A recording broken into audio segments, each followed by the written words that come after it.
반갑습니다. 장종료 시장점검입니다. 오늘 코스피 지수 오늘은 아니고 금요일에 코스피 지수가 상승 마감했는데 해외 증시가 좋지 않았습니다. 미국 생산자 물가가 예상보다 더 높게 나오면서 또 긴축에 대한 우려가 커지고 있는데 연말까지는 그런 긴축 우려가 시장을 지배할 가능성이 높으니까 기대치를 낮춰두시는 게 좋지만 내년에 대해서는 내년 시장이 크게 좋을 거라고 생각하지는 않지만 그래도 올해 보시면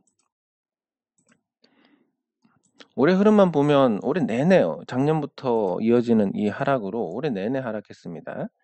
예, 그리고 뭐 그 전에는 또 상승했고 이 주기로만 보면 이제 또 반전이 나올 만한 자리다. 그래도 뭐 내년엔 조금 낫지 않겠냐 이런 관점으로 볼 수 있는데 그게 아마 예상하기로 한 이 정도 되지 않을까 내년 흐름은. 그리고 요 배경에는 이제 물가 문제가 많이 해소가 될 것이다. 그러면 이전에 가졌던 어떤 지수의 수준보다는 경기 침체라는 게 있으니까 또 갑자기 좋아지지는 않을 거고 그렇지만 하락의 폭만 본다면 연봉에 따른 하락의 폭만 본다면 요게 이제 요런 정도의 흐름을 기대할 수 있지 않을까. 그리고 이게 이때부터 2021년 중반부터 시작됐기 때문에 내년에는 한 2,600선 정도까지 회복하는 그런 흐름을 예상을 할 수 있다. 그러면 이제 그냥 옛날 흐름만 보고 똑같이 보고 또 그렇다. 이게 아니라 비교적 확실한 데이터가 있습니다. 미국 소비자 물가 지수를 보면 이 소비자 물가가 아마 생산자 물가를 감안했을 때 이게 조금 높게 나오긴 할 건데 예상치보다. 예측은 이제 7.3입니다. 7.7에서 7.3이 될 건데 이게 아마 한 7.4 정도 나오지 않을까. 이렇게 보고 있고. 이랬을 때 이제 시장이 또 긴축에 대한 우려가 있지만 실질적으로 이게 내려간다는 겁니다. 그러면 이 상관계수를 따져봤을 때 미국의 소비자 물가는 어떤 거랑 가장 상관관계가 높냐라고 하면 중국의 생산자 물가랑 상관관계가 가장 높습니다. 중국 생산자 물가를 가져와서 보면 이미 마이너스가 됐습니다. 이 시차를 보면 굉장히 좀 의미심장한 부분이 있습니다. 단순하게 이제 중국의 생산자 물가가 절정이었을 때가 2011년 10월이었습니다. 이때만 해도 이제 뭐 일시적이다. 공급망 문제에 의한 거다. 뭐 요런 예측이 이런 평가가 지배적이었고 미국 소비자 물가는 그때까지만 해도 11월까지만 해도 그렇게 심각한 수준으로 오르지는 않았습니다. 당시에. 근데 이제 중국 생산자 물가 따라가지고 정점을 찍고 이제 내려오는 중인데 요 시차가 한 1년 정도 차이가 나더라. 그러면 결국은 내년 중으로 미국의 소비자 물가는 이론적으로는 마이너스까지는 안 가겠지만 뭐 마이너스가 됐을 때도 마이너스는 아니었기 때문에 마이너스까지 되지는 않겠지만 내년 미국 소비자 물가는 굉장히 낮은 수준으로 떨어질 수 있고 거기에 따라서 미국 기준금리도 한 2%까지 내려올 것이다. 이런 예상을 해볼 수가 있습니다. 그럼 그 예상에 대한 뉴스가 있는지를 또 찾아봤더니 예전에 한번 뉴스가 나왔었습니다. 여기 보시면 11월 23일 정도에 나왔는데 기준금리 2%까지 인하할 수도 있다. 이게 결국은 물가 수준을 2%로 목표로 잡고 금리는 물가하고 크게 차이가 안 나야 된다. 이런 관점이기 때문에 제가 말씀드린 이런 관점에 대한 뉴스가 있다. 물론 관심을 받지는 못했습니다. 관심을 받지는 못했기 때문에 요 내용이 주류가 된 건 아닙니다. 근데 과거에도 금리 인상이 일시적이다 이런 견해가 있을 때 나왔던 인플레이션 우려에 대한 기사들도 항상 있습니다. 그래서 지금 분위기에서 부각되는 게 저런 기사가 아닐 뿐이지 충분히 이제 가능성이 높은 거기 때문에 그 13일에 미국 소비자 물가 발표할 때도 또 부정적인 영향을 받을 수 있지만 전반적으로 내년에는 물가에 대한 공포감이 조금씩 완화되면서 시장이 제자리를 찾는 그리고 경기 침체에 대한 우려도 있지만 그런 부분들은 이미 선반영이 됐습니다. 장단기 금리 역전 현상이 나오면 경기 침체가 된다. 거의 공식처럼 됐기 때문에 관점에서 본다면 그런 시기에 어떤 상태는 요 2003년에 있었던 경기 침체하고 비슷한 양상을 띌 가능성이 큽니다. 이 당시에 이제 경기 침체 우려가 있었고 그 전에 그 9.11 테러가 있었고 9.11 테러로 인해서 증시가 급락했다가 다시 올라갔다가 경기 침체 우려로 내려온 이 시점부터 대세 상승장이 이어졌습니다. 풀려버린 유동성 때문에. 지금은 이제 당시처럼 세계 경제를 견인할 만한 주체가 없고, 또 경제를 견인하는 과정에서도 물가 상승을 억제할 수 있는 그런 제조업에서의 어떤 혁신, 인건비 혁신, 중국에서 제조업을 담당하면서 이 국제 분업이 자리 잡으면서 있었던 그런 어떤 효과가, 극적인 효과가 없기 때문에 대세 상승장까지는 아니겠지만 그래도 내년은 금리 인상에 대한 공포가 잦아들면서 적정한 수준까지 주가가 반등하고 거기서 머무르는 흐름이 전개될 가능성이 높다라고 볼 수 있습니다. 이걸 기반으로 이제 본다면 올해만 잘 버티면 내년은 조금 낫겠다. 그 정도로 생각을 할 수 있습니다. 예, 그러면 댓글 확인하도록 하겠습니다.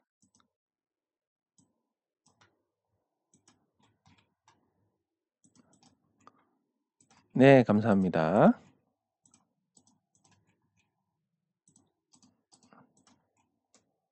예, 감사합니다.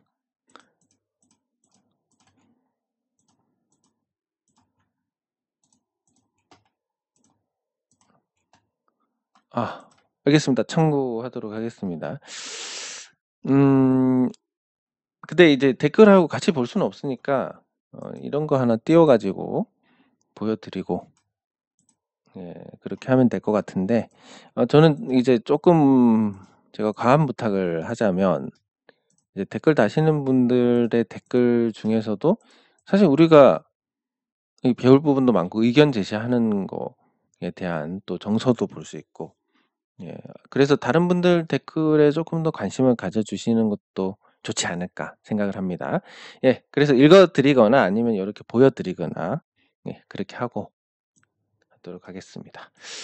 네, 그리고 종목으로 가서 먼저 한국전력을 봐야 되는데,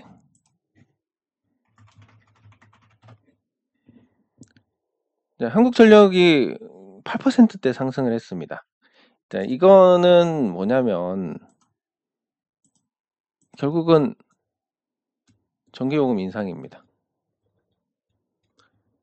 가끔 정치가 순기능을 할 때가 있는데, 지금 민주당에서 반대를 해가지고 통과가 안 됐습니다.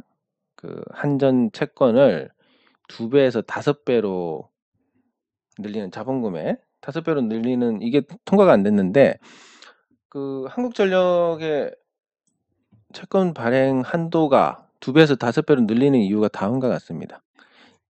자기 자본의 2배였는데, 그러면 그 이전에 적자폭이 크지 않았을 때 보면 순자산이 70조 정도 됩니다. 현재 시가총액이 13조 4,812억이니까 어마어마하게 저평가입니다. 갖고 있는 순자산에 비해서. 근데 이 70조니까 한도가 140조 정도 찍을 수 있었는데, 이게 이제 적자를 보면서 65조니까 한도가 130조가 되고, 올해는 적자 보니까 이제 42조까지 떨어질 경우에 84조밖에 못 찍습니다. 근데 기존에 찍어 놓은 것까지 있으니까 이거 자금 조달을 못하는 상황이 돼서 그 한도를 이제 5배로 확대, 200조로 확대하려는 건데, 이런 건 사실 전기요금 인상한다는 정석적인 방법이 있기 때문에 그렇게 하는 게 맞는데, 그래서 이제 그 반대를 위한 반대를 하는 이런 양당의 어떤 관계를 봤을 때 전기요금 인상 안 하면 방법이 없게 통과가 안 됐습니다. 근데 그 내용을 보면 또 민주당만 탓할 수 없는 게, 국민의힘에서도 제법 많은 숫자의 의원들이 기권을 해버렸습니다. 이 법안 통과에 대해서. 그렇기 때문에 이제 통과가 안 됐고, 그러면 꼼짝없이 이제 전기요금 인상을 해야 되는데, 올해 전기요금 인상을, 아니, 올해 채권 발행 없이 전기요금 인상하려면 한 250원 이상 아마 올려야 될 겁니다. 그러면 기존에 한 130원 잡고 380원이 되는데, 지금 S&P 가격이 270원 정도 하니까 맞는 겁니다, 이게. 270원 정도에 사서 380원에 공급한다. 예, 맞는 거라서. 그래서 저는 일시적으로 고통이 있더라도 이 전기요금 인상을 해야 된다라고 봅니다. 네. 그렇게 되면 그 자체적으로 이제 그런 거기에 따른 어떤 작용들이 올 텐데, 물론 저는 또 이 산업용이나 농업용이나 여기에 대해서는 인상에 대해서 또 그 어떤 혜택을 줘야 된다라고 보고, 근데 그 외의 전기는 좀 과하게 쓰여지는 게 있으니까 인상을 해야 되고, 그 인상을 했을 때 한국전력은 순식간에 흑자 기업으로 돌아서면서 만약에 유가가 폭락하고 또 천연가스 가격이 하락하고 이렇게 해서 원자력 발전 비중이 늘어나고 이렇게 되면 이제 한국전력은 연간 수십조 원의 이익을 내는 기업으로 탈바꿈하게 됩니다. 그래서 이번에 전기요금을 올린다면 한국전력의 적정 주가가 20만 원은 돼야 된다. 예. 근데 과연 뭐 250원을 한 방에 올릴 것이냐, 이게 좀 쉽지는 않을 거라고 보는데 꼭 해야 될 거기 때문에 이건 단행을 해야 됩니다. 예, 그렇게 하면 채권 시장도 안정이 될 것이고, 이 가구당 한 8만 원 정도 추가가 되는데, 예, 8만 원 정도 추가돼서 시중 금리가 내리는 게 훨씬 낫습니다. 이거 한전채 때문에 지금 채권 시장이 과열된 측면이 있고, 한전채가 시중 금리를 다 끌어올려 가지고 기준 금리가 3%인데 한전채 때문에 지금 시중금리가 얼마 전까지는 한 7~8%대에 형성이 됐고 최근엔 좀 안정이 됐습니다. 근데 한전이 전기요금을 올리는 걸로 결정을 한다면, 그리고 여기에 따라서 채권 시장이 더 안정이 될 거고, 두 번째는 불필요하게 전기를 쓰는 쪽에서 당연하게 또 그 절전의 어떤 노력을 할 것이고, 그러면 거기에 따른 어떤 전력 소비량 증가, 거기에 따른 투자도 덜 해도 될 거고, 세 번째는 이제 가정용에서 이 태양광 수요가 많이 늘 거라고 봅니다. 이 태양광 같은 경우는 이 3kW를 설치를 하면 가정용 전기는 다 상쇄가 됩니다. 이 비용이 한 300만 원 정도 보시면 되는데, 좀 올랐나? 한 400 정도 봐야 되나? 설치 자체적으로 할 때. 근데 이제 지금 같은 경우는 전기요금 아끼는 게 뭐 한 3~4만 원인데 이 개선되고 나면 한 10에서 20만 원 정도 아끼게 됩니다. 태양광을 안 달 수가 없고, 이렇게 했을 때 우리 신재생 에너지 비중이 늘어나게 되니까 자연스럽게 또 아리백에 대응을 할 수 있게 됩니다. 예, 요런 부분들까지 했을 때 전기요금 인상이라는 건 굉장히 긍정적으로 봐야 될 것 같고, 쪼끔의 고통이 있더라도. 그리고 이 전기요금 인상이 힘든 분야에 또는 힘든 계층에는 정부가 맞춤형으로 지원을 해줄 수 있는 부분이니까, 예, 그런 게 빨리 진행이 되는 게 좋지 않을까. 예. 그러면 이제 시장 전체는 어떻게 되냐면, 기업의 비용에서 전기요금이 올라가니까 전기료를 많이 쓰는 현대제철 같은 종목들은 하락하게 됩니다. 그러면 현대제철의 상태를 보면 전기요금이 어마어마하게 드니까 현대제철도 올랐습니다. 이건 시장의 어떤 이율배반적인 모습인데, 뭐 보자면 이제 전기요금이 그렇게 인상이 안 될 거라고 보는 그런 관점이 반영이 된 것 같고, 예, 그리고 포스코나 뭐 삼성전자도 마찬가지로 전기를 많이 쓰는 기업들인데 반응이 거의 없었습니다. 그래서 설마 뭐 한국전력이 한 방에 250원, 킬로와트당 250원 정도를 올릴 것이냐, 요런 거에 대한 좀 설마 하는 부분이 있을 것이고, 예, 실제로 또 그 정도 인상을 할 수는 없을 것이니까 뭐 5년에 걸쳐서 나눠서 올린다든지 이런 조치가 있을 겁니다. 근데 그렇게 된다면, 어쨌든 그렇게 된다면 장기적으로 현대제철의 이익이 떨어지고 국내 대기업들의 이익이 떨어질 겁니다.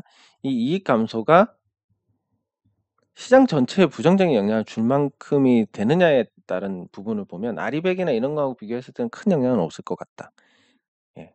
그래서 어쨌든 한전 문제가 전체적인 금리를 낮추는 부분에서 조달 비용 감소가 전기요금 인상보다 훨씬 더 클 것이다, 편익이 많을 것이다라고 보는 거고, 한 5년에 걸쳐서 전기요금 인상이 돼서 전기가 이제 킬로와트당 한 380원 정도 된다.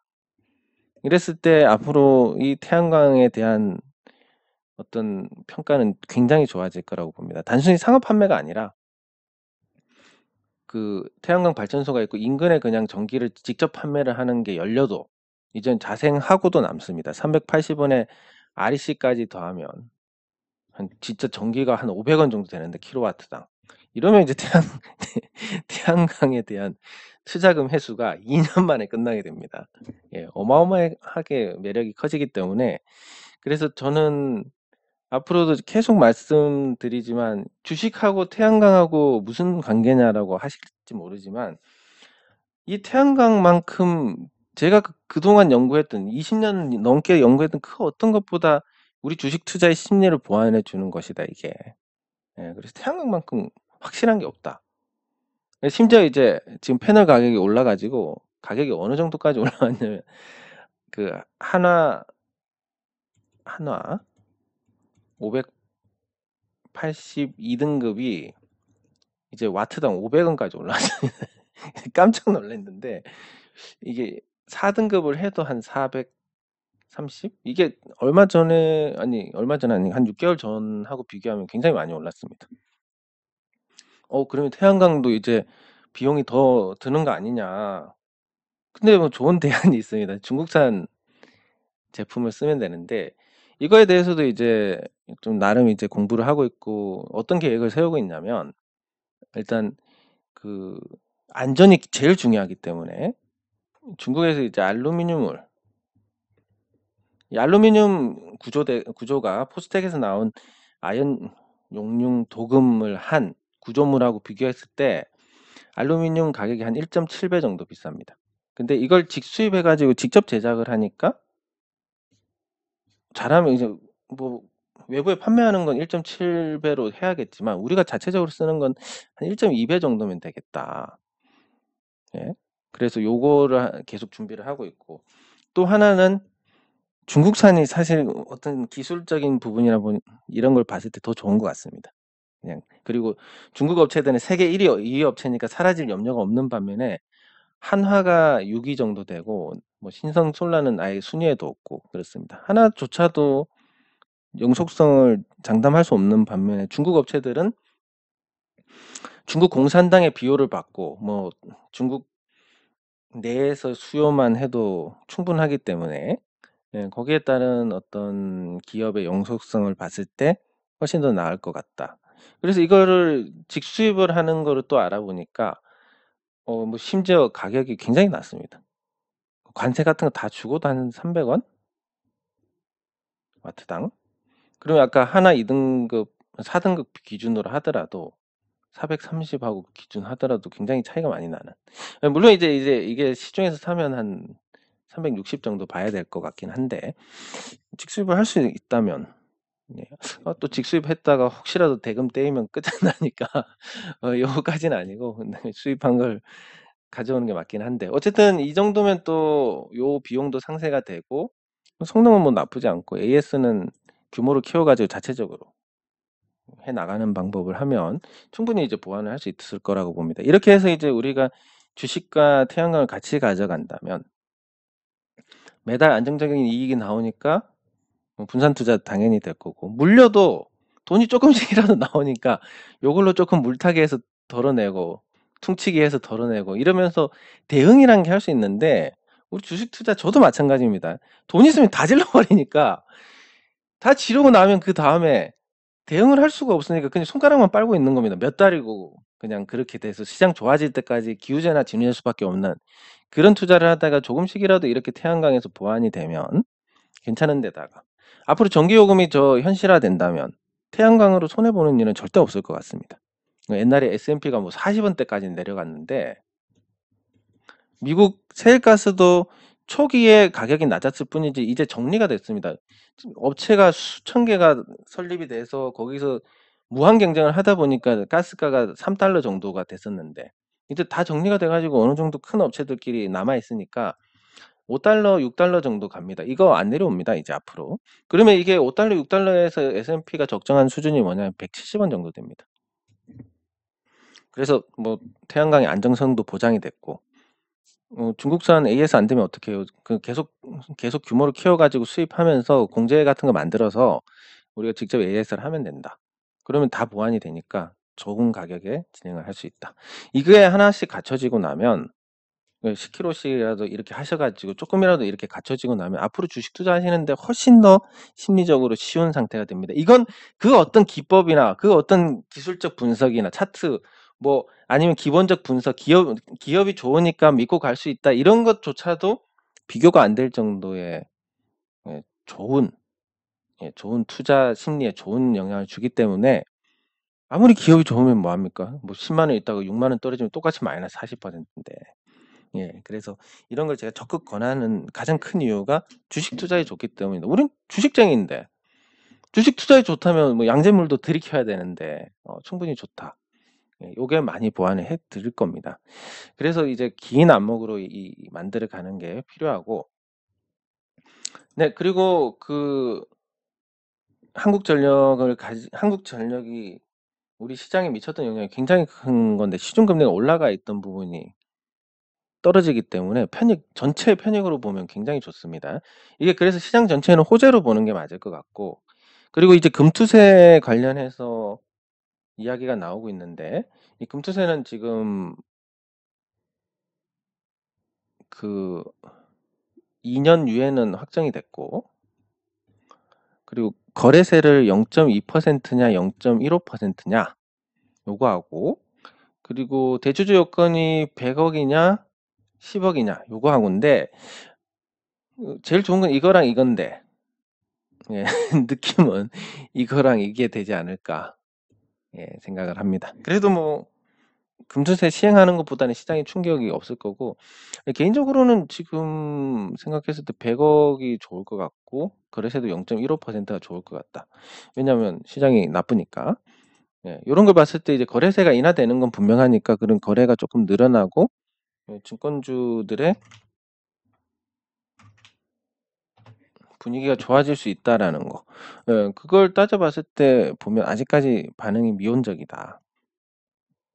시장이 좋았을 때랑 비교해서 거래대금 영향을 가장 크게 받는 키움증권을 보면 아직까지 이런 부분을 반영을 하고 있지는 못합니다. 예, 즉, 뭐 제도가 개선이 돼서 거래가 늘어나는 것보다 경기 침체나 시장 약세로 인해서 부정적인 영향을 받는 게 더 크다라고 보는 관점인데, 네, 그런 걸 감안하더라도 지금 대부분의 증권주들이 아주 저평가돼 있고, 특히 이제 증권주들은 지금 건설 관련해서 굉장히 지금 리스크에 대한 선반영이 이루어지고 있습니다. 그런데 이 건설에 대해서 크게 염려할 부분이 없다라고 보는 게, 일단 부동산이 무너지면 우리 경제 전체가 끝장납니다. 자, 여러분들 집이 대출도 안 되는 자산으로서의 효용이 없어진다라고 생각을 해보시면, 그리고 가격이 영영 오르지 않는다. 예, 뭐 그런 일은 없겠지만, 만약에 요 주택이 가격 상승이 영영 없다. 대출도 안 된다. 자, 이 두 가지를 놓고 보겠습니다. 그러면 어떻게 해야 됩니까? 집을 사는 거하고 호텔에 장기 투숙하는 거하고 비교했을 때, 이제 집을 사는 것보다는 호텔 장기 투숙이 훨씬 나아지게 됩니다. 이거를 상쇄하는 게 뭐냐면, 집값이 계속 상승을 하는 거고 호텔은 내 게 아니니까 그런 자산에 이익이 없다. 그리고 급할 때 호텔에서 대출 받을 수는 없지만 집을 담보로 대출을 받을 수 있다. 이거고, 여기에서 우리 경제에서 모든 근간이 이루어집니다. 이 주택담보대출이 이 금융권을 먹여 살리는 핵심이고, 그리고 이 가격 상승이 인플레이션을 녹이는 부분입니다. 집값이 인플레이션을 반영해 나가니까 나머지 자산들도 따라가는 부분이 있고, 이게 반영을 해서 머금는 돈이 커지니까 돈에 의해서 다른 물가가 올라가는 걸 막아줍니다. 특히 뭐 개척 좋아하고 모험 좋아하고 이런 서양인들의 성향은 주식하고 맞지만, 이 동양인들의 성향은 잘 베끼고 잘 따라하고 시키는 거 잘하고, 이런 상태에서 주식 투자 해봤자 못 이깁니다. 그냥 국부만 유출되는 거기 때문에 경제 정책의 중심은 부동산이 될 수밖에 없고, 이 부동산을 중심으로 보면 한국도 그렇고 일본도 그렇고 중국도 그렇고 다 지금 부동산 중심으로 가고 있고, 그것 때문에 이 나라들의 경제가 어느 정도 지켜지고 있습니다. 국민들의 자산도 어느 정도 지켜지고 있고, 그래서 이걸 포기를 할 수 없기 때문에 시장이 무너지게 방치를 한다? 그러면 이제 선거에서 대패를 하게 됩니다. IMF 겪은 것보다 더 심한 책임을 지게 됩니다. 왜냐하면 IMF 구제금융은 구조적인 문제가 터진 거고, 하필 그때 터진 거고, 물론 이제 김영삼 정부에서 굉장히 실책을 많이 했습니다. 한 반 정도 책임은 있는데 반은 구조적인 문제고 2008년 금융위기 같은 경우는 외부 문제이기 때문에 어쩔 수 없는 부분이지만 지금은 한국은행이 충분히 독자적인 정책을 할 수도 있고 한국 정부가 거기에 따른 또 대응도 할 수 있는 상황에서 미국이 금리 올린다고 따라 올렸다가 금융위기를 얻어맞게 된다. 부동산 붕괴가 일어난다. 이러면 영영 앞으로 정권 잡을 일이 없어지게 됩니다. 예, 그것 때문에 이제 아마 내년 상반기에는 대출을 열어주고 어느 정도 또 이 일이 풀리지 않을까. 그리고 물가가 안정이 되면 금리를 내려가지고 부담을 줄어드는 그런 액션이 있지 않을까라고 보기 때문에 증권주들의 그 부동산 PF 관련된 리스크 노출은 크지 않다. 다만 이제 저축은행들은 좀 과하게 한 부분들이 있기 때문에 저축은행 한두 개 정도는 망할 수 있겠지만 증권사가 무너지는 일은 없을 가능성이 높다. 일시적인 유동성 문제다라고 봤을 때 이게 시간만 지나면 한전 문제가 하나 해결됐으니까 시간만 지나면 이제 그런 부분 과하게 반영한 부분을 상쇄하면서 주가가 반영할 가능성이 크다. 반등할 가능성이 크다. 예, 이렇게 볼 수 있습니다. 그래서 연말까지는 이제 프로그램 매수로 우리 시장이 버티고 배당 관련 프로그램 매수로 그러면 이제 배당 관련주가 상대적으로 강할 겁니다. 그 이후에는 예, 금리 인하에 대한 기대가 반영이 될 거기 때문에 내년 초부터는 증권주들이 좋을 것이라서 예, 증권주에 대한 저가 매수 성격의 접근은 괜찮을 것이다. 거래대금 증가만 놓고 보면 금투세 관련해서는 키움증권이 좀 반응이 좋을 가능성이 크다라고 볼 수 있습니다. 네, 그리고 이마트인데 예, 통상적인 패턴은 이렇습니다. 장대 양봉이 생기고 이게 무조건 간다는 게 아니라 이렇게 요 중간 자리를 깨지 않고 반등을 하게 된다면 예. 그러면 이제 연속성이 있는 흐름이고 여기까지 내려와서 반등을 하게 된다면 뭐 기술적 반등 이후에 다시 내려갈 수 있는 하락 지속형의 패턴이 되는 겁니다. 그러니까 하락 지속형이 안 되려면 여기서 이제 지지가 되고 반등을 해야 되는데 다행히 그런 모습을 보여줬을 뿐만이 아니라 내려가는 타이밍에서 그대로 쳐 말아버렸습니다. 이렇게 밑에서 치고 말아버렸기 때문에 이게 연속성 있는 흐름이 될 가능성이 높다. 그러면 이제 이것도 한전하고 마찬가지로 규제 완화를 통한 어떤 해법인데 한국전력 같은 경우는 전기요금 인상이라는 멀쩡한 해법이 있는데 다른 해법을 찾다 보니까 문제가 굉장히 심각해진 거고 이 경제 전체에 문제가 있었습니다. 그리고 이마트도 마찬가지입니다. 있는 점포 갖고 활용해서 뭐 물류센터를 하고 새벽에 배송을 한다는데 왜 막느냐.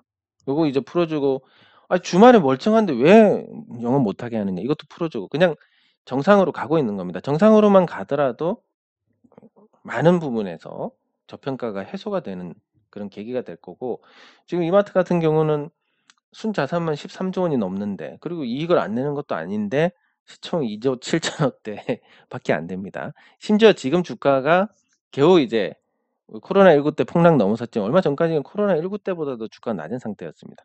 근데 이제 규제가 풀리면 쿠팡하고 경쟁도 할 수 있고 훨씬 더 비용이 덜 들어가면서 예, 똑같은 서비스를 제공할 수 있기 때문에 충분히 예, 경쟁력이 있을 것이고 거기에 따른 재평가가 있을 것이다라고 본다면 예, 역시 긍정적으로 볼 수 있다라고. 그러니까 나쁜 시기는 다 지나갔다라고 볼 수가 있습니다. 네, 장 종료 후 시장 점검은 여기서 마치도록 하겠습니다. 수고하셨습니다.